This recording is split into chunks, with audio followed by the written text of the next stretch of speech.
Hi, I'm Josie and I'm an engagement support officer for YEPS. Nearly 5,000 young people aged 11 to 25 across RCT took part in our Your Voice survey in 2023 and told us about your views, thoughts and opinions on the topics that matter to you, including your views on bullying. 65% of participants said they had seen someone being bullied and 41% having actually experienced of being bullied themselves.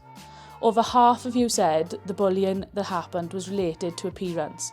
When asked why they didn't speak up, 31% felt nothing would be done and around a quarter of you were scared of the consequences. 71% of young people did, however, speak to someone about the bullying they have experienced, with over 900 young people seeking support from parents and over 600 speaking to teachers.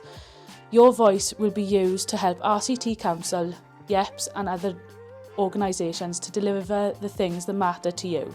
If you want to find out more about Your Voice, you can follow the link below and the QR codes.